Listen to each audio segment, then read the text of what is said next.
Pendant toute la semaine, c'est Maï, le chef de l'hôtel-restaurant Burnel à Rouvenc-Saint-Ouen qui nous régale. On s'occupe de la première recette de cette semaine. Il est parti sur un acra de cabillaud.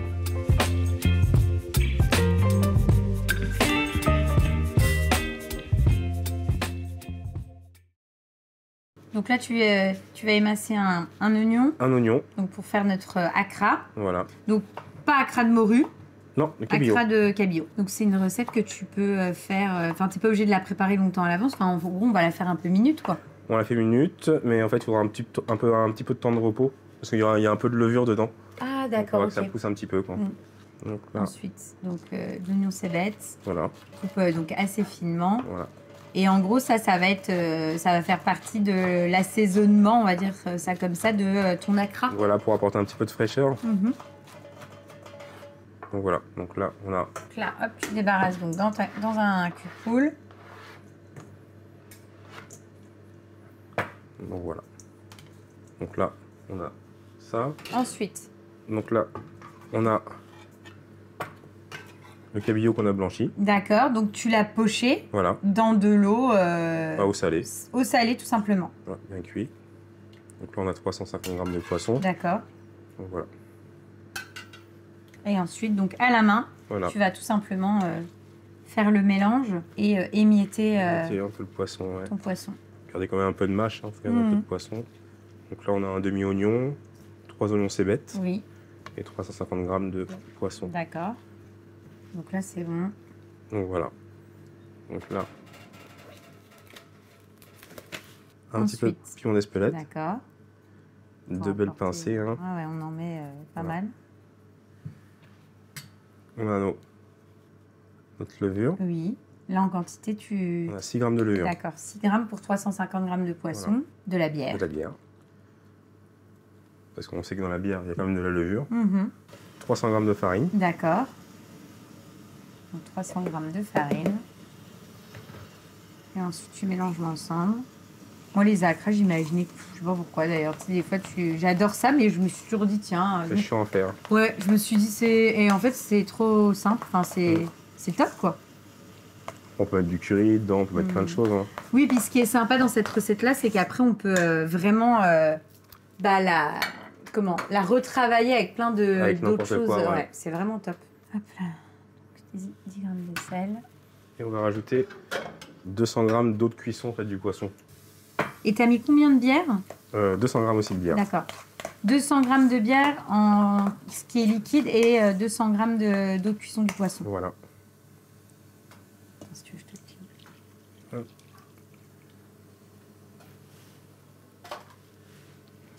Oui, finalement, en plus, ça permet de conserver cette eau qui a beaucoup de goût, finalement. Voilà.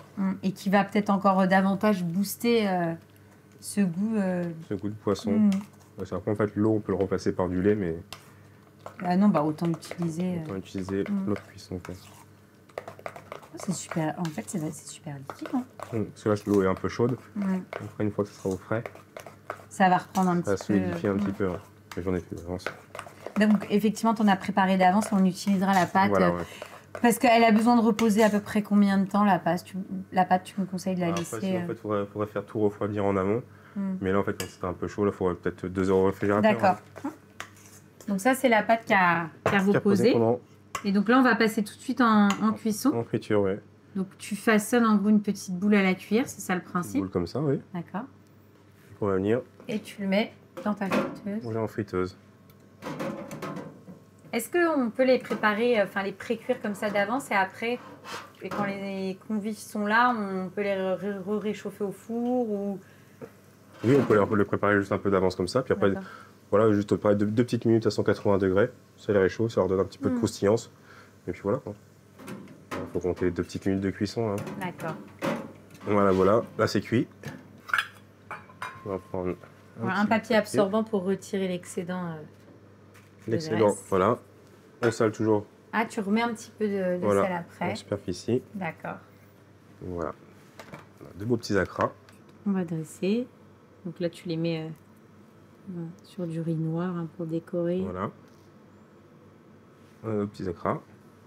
C'est quoi que tu mets au-dessus?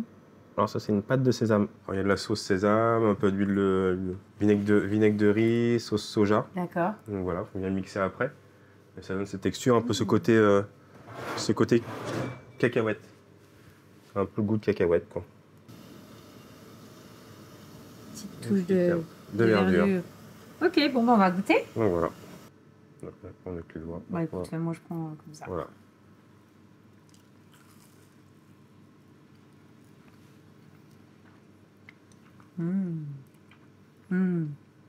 Ah, c'est très très bon.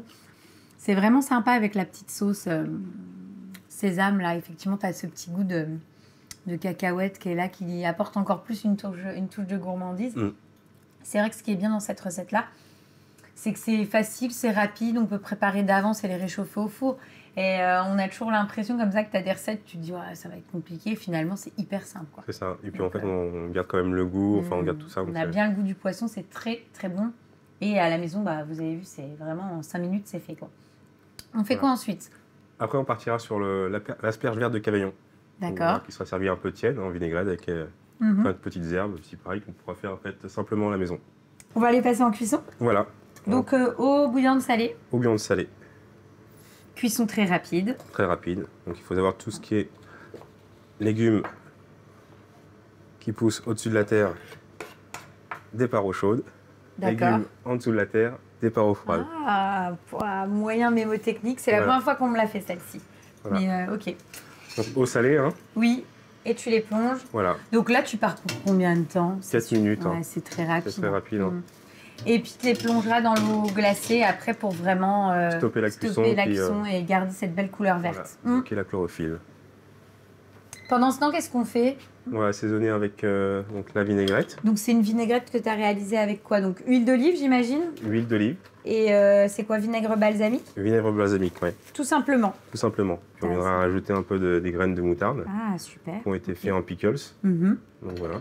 Donc là, pickles classique, et tu as juste mis tes graines de moutarde dedans? Voilà, j'ai cuit d'abord mes graines de moutarde à l'eau bouillante. D'accord.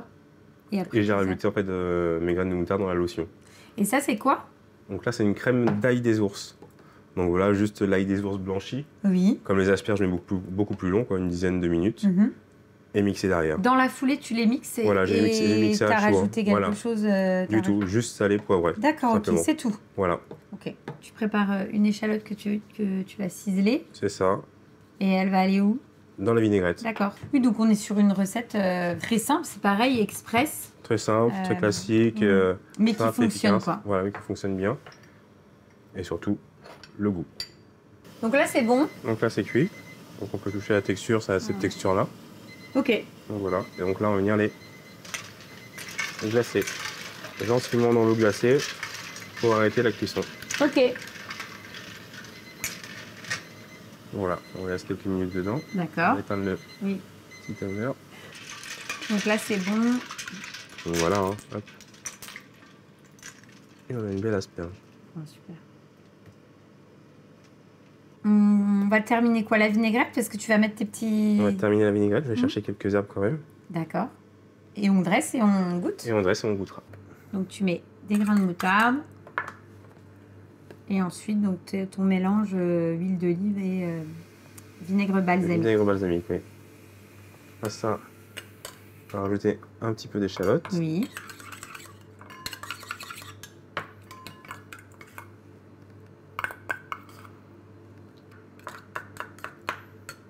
Hop. Un peu de poivre.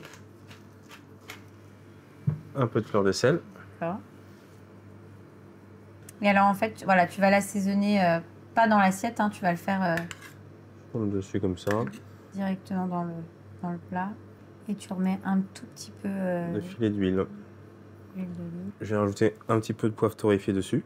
Et donc ensuite, tu dresses directement dans ton assiette. Donc là.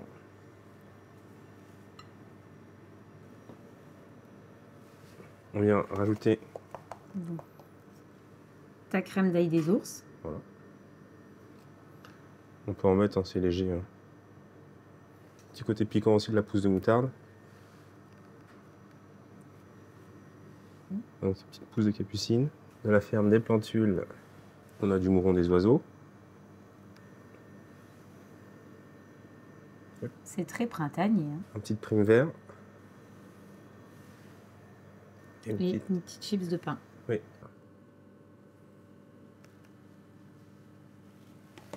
Bah top. Voilà, donc pour terminer, quelques petites noisettes. D'accord. Bon, on y va, on va goûter.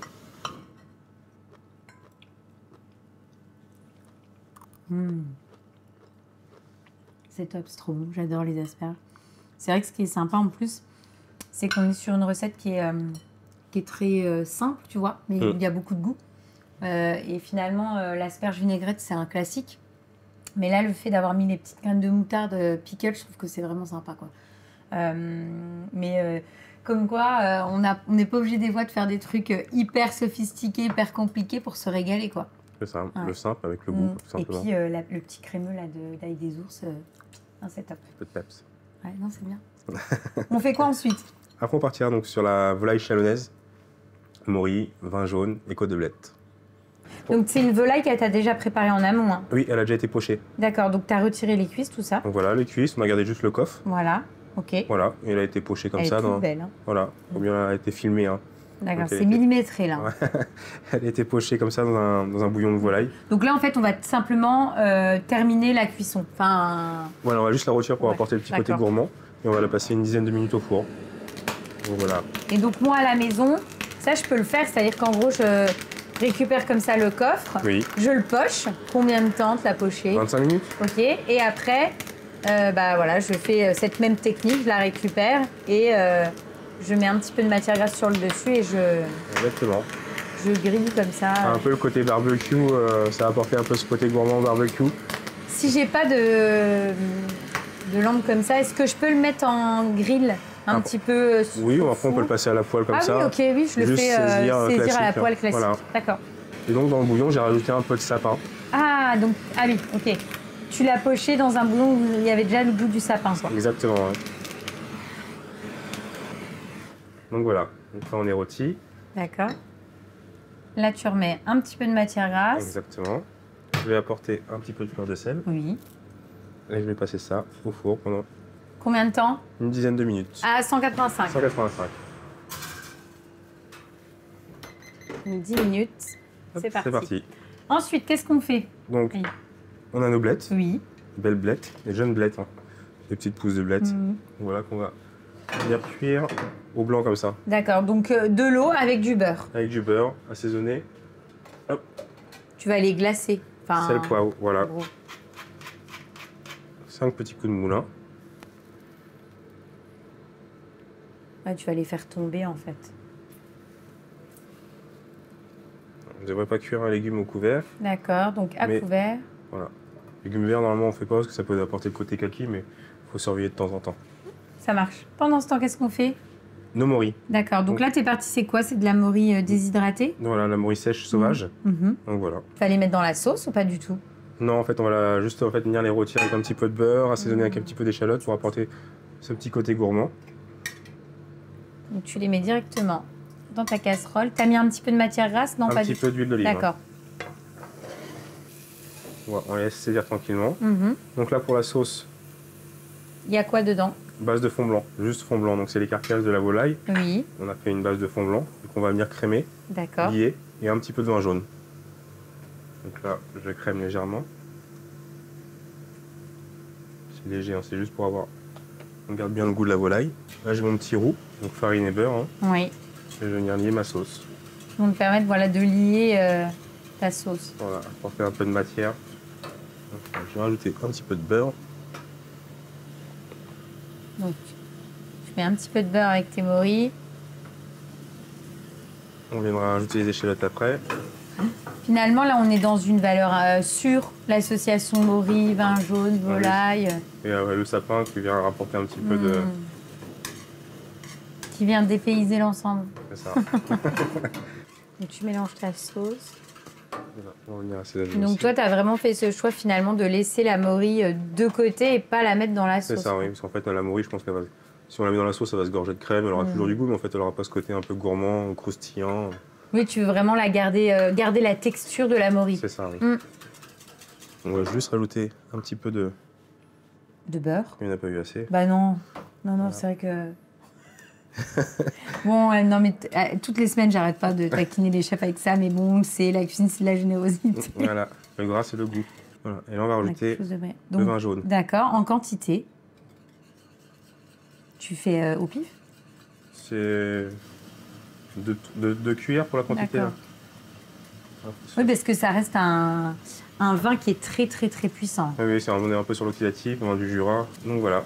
Donc là, on a la sauce qui est terminée, qui est Donc, prête. voilà. Là, on a nos moris. Oui. Donc nos moris, Nos Ils sont moris, prêtes. les blettes, c'est bon. Donc Les blettes on va sont là. sortir notre notre volaille. et puis on dresse. Voilà. On est pas mal. Donc là, voilà. c'est bon. Donc voilà, la volaille est cuite. Oui. Elle n'est pas sèche, hein, tu le vois. C'est légèrement rosé à cœur. Hein. Donc c'est généreux. Hein. On Mhm. garde la forme du suprême en plus. Donc, Non, c'est beau. Puis le fait, tu sais, de l'avoir voilà, vraiment bien saisi, grillé au-dessus, c'est... On est vraiment dans le poulet rôti, quoi. c'est ça. Après, tu retailles... Voilà.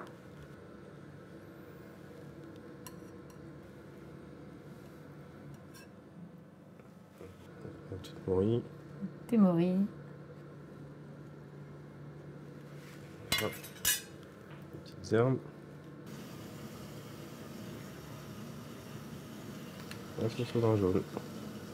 Donc là, hop, la sauce.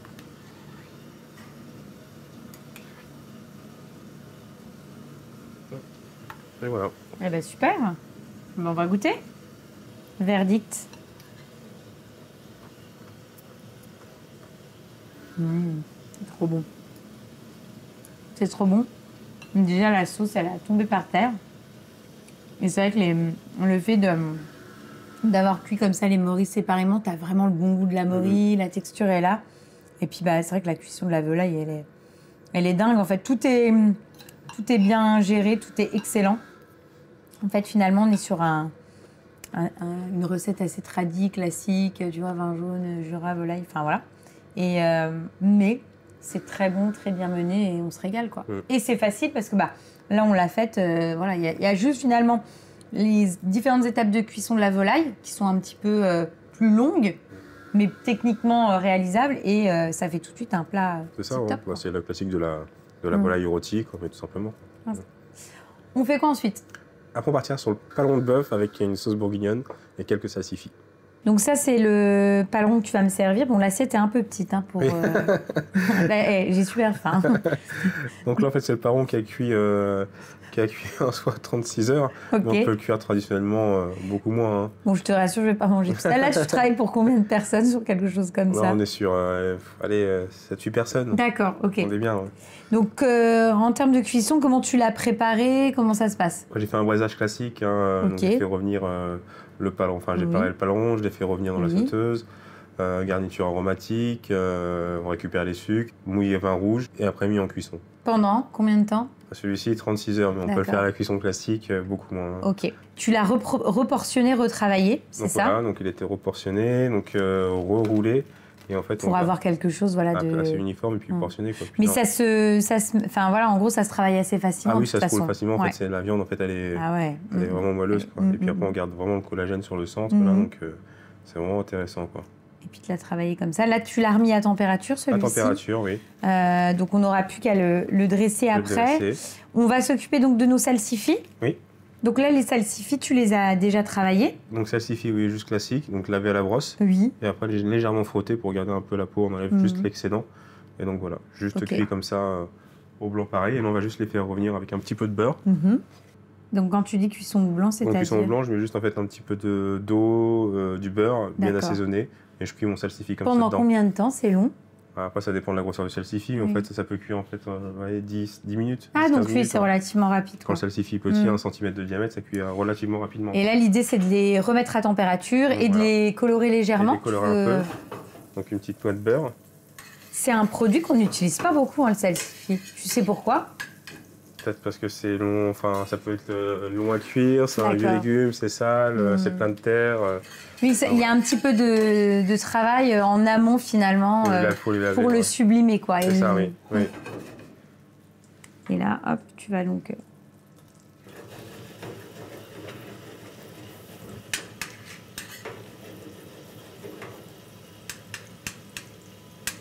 façon, là, l'idée, c'est vraiment de les remettre à température. C'est ça, puis leur donner un petit goût de noisette avec le beurre pour monter un petit peu en température.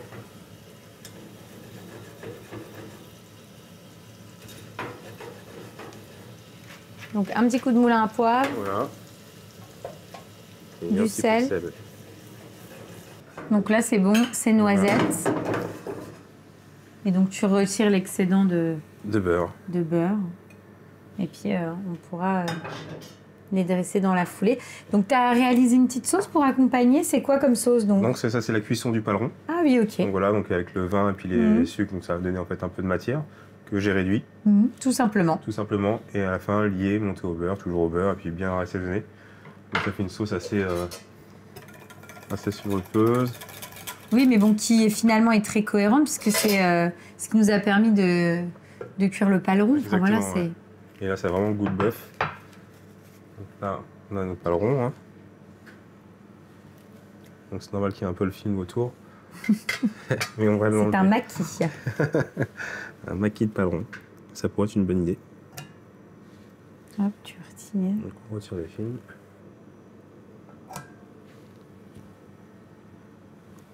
Il en reste un petit bout. Oui, j'ai vu. On a notre sauce. Et on va venir Napper notre paleron. napper notre paleron.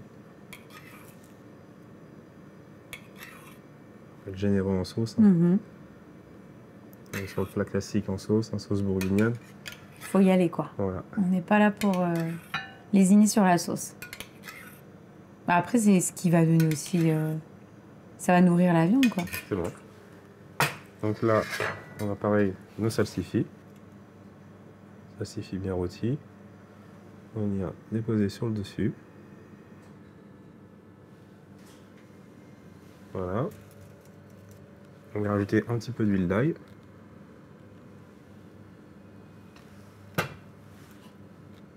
Un petit peu de poivre torréfié.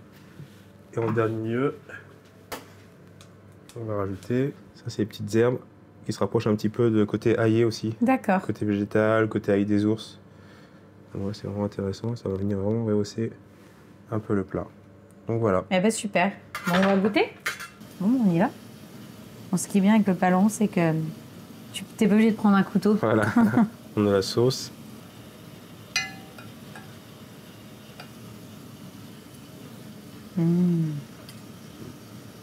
C'est top, hein. C'est bien. Franchement, c'est trop bon.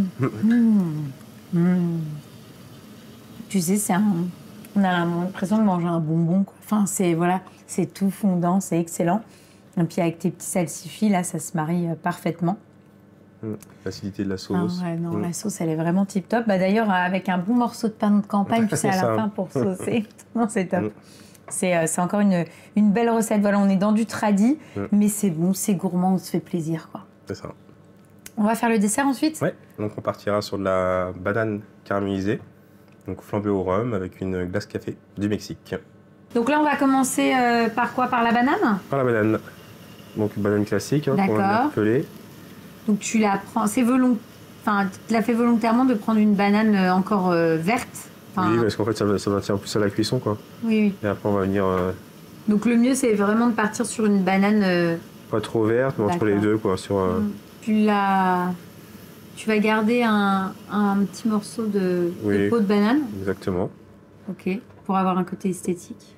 Exactement. Voilà, on garde ça. Oui. On a le petit goût de la banane, qui est pas beau. Et ensuite... Donc poêle chaude, avec un petit peu d'huile de tournesol. D'accord. Et là, voilà, donc là, tu vas la colorer. Hein. Voilà, on entend chanter un petit peu, donc voilà, on va laisser colorer comme ça. Légèrement. Rajouter du beurre. Rajouter du beurre. Un petit peu. Un petit peu. Enfin... Parce qu'avec le beurre... un peu beaucoup. Tout est meilleur. Donc normalement, le beurre il va passer à l'état noisette, donc là, ça va être intéressant, parce que ça va donner un peu plus de matière, plus de goût. Et puis ça va lui donner de la couleur aussi. C'est ça. Avec le passage au beurre noisette. Et le côté gourmand. Voilà, toujours. Ah, donc tu l'arroses, quoi. Plus le beurre est moussant, plus il va pénétrer en fait. Oui, donc tu le fais volontairement bien mousser. Voilà. Il faut un beurre au minimum 82%. Hein. Si on met un beurre qui pète dans la poêle, etc., à moins de 82%, ça veut dire que c'est pas mal rempli d'eau. On a une légère coloration. Ah oui. Voilà.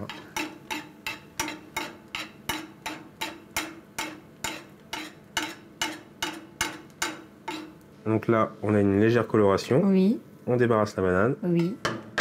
Le surplus de graisse, on débarrasse. D'accord. Voilà, on le garde. Hein. Tac. Et ensuite, tu la remets et c'est là que tu vas la flamber. Exactement. Je prends le rhum. D'accord. Et là, au niveau du rhum, tu pars, voilà, de toute façon. Sur un classique, HSE, donc maison Saint-Étienne. Une maison que j'aime bien en Martinique. Donc voilà. Et donc là, c'est parti. Donc tu mets un petit peu de rhum. Un petit peu. Et hop, on allume. Et on la flambe. Voilà. Top. Parfait. Donc après, une fois qu'elle a été flambée, on la débarrasse. Oui. Ouais, avoir de surplus de cuisson. On vient avec le caramel. Donc c'est un Donc ça, c'est un caramel que tu as fait en amont. Exactement. Tu l'as fait comment? Caramel à la bière noire. La bière noire d'une brasserie de Vittel. Donc à peu près, moi je mets 200 g de sucre. Oui. Sucre semoule avec 200 g d'eau. Et je laisse cuire jusqu'à caramélisation. Et après, je viens déglacer avec une bière de 33 centilitres mon caramel. D'accord. Et je vois des petites graines là-dedans. Et dedans, je viens mettre un peu de graines de coriandre, un peu de badiane, etc. pour assaisonner un petit peu. Et on mettra un petit peu de citron vert à la fin. Donc là, tu remets ton caramel à température. Oui, on va le donner un petit peu sirupeux. Et après, tu vas remettre la banane dedans. On va mettre la banane dedans, puis voilà. Tu vas napper ta banane de caramel. Donc voilà. Hop, là, tu reposes ta banane. Et là, tu arroses avec tes caramels.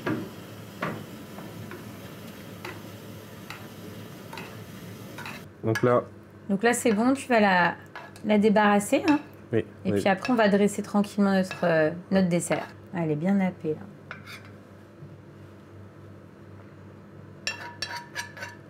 Hop. Donc on va dresser donc la banane. Voilà, on a la banane. Donc ça, c'est un petit coulis de banane. D'accord. Voilà. Donc c'est quoi? C'est de la banane que tu as mis en... C'est la banane, en fait, gélifiée, mixée avec un petit peu d'agar-agar. D'accord. Gélifiée en base d'algues. Donc là, on a un petit crumble cacao. Donc crumble, un mélange de sucre cassonade, cacao, poudre d'amande, farine et beurre. Aux graines de coriandre également. Un petit peu de citron vert. Ouais, de zeste pour vraiment apporter une petite touche de fraîcheur. Voilà. Donc ça, c'est quoi? C'est des baies de goji que tu as... Qui ont été marinés dans une lotion à pickles. Ah, ok. Et qu'on laisse infuser comme ça pendant quelques semaines. Je ne sais jamais comment faire transformer les baies de goji. Je trouve que c'est un peu particulier. Ouais. Voilà, et c'est génial parce qu'en fait on a ce petit côté sucré de la baie de goji. Oui, c'est vrai. Un petit peu d'herbe, c'est de l'anis. Et on va mettre la glace au café. Donc glace au café du Mexique. C'est ça. Voilà, donc elle est blanche parce qu'en fait c'était infusé à froid. Hein. Donc voilà. Top. Eh ben super. On y va, on goûte? Ouais. Bah, attends, c'est moi qui commence. Okay. Là. Il a fait qu'une assiette, c'est moi qui commence.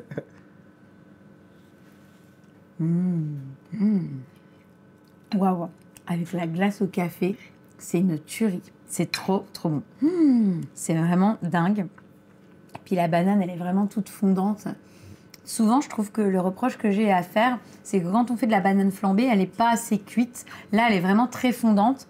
Et le mariage avec le petit crumble, le chocolat, c'est vraiment très, très bon, quoi. Le fait de l'avoir nourri au beurre, ça ouais, bien. Franchement, c'est excellent, quoi. C'est top. C'est encore une belle recette. Bah, merci beaucoup, Maï, pour ton accueil. Comme d'habitude, on a rigolé, on s'est régalé. Donc, on reviendra l'année prochaine, si tu veux bien de nous. Avec grand plaisir.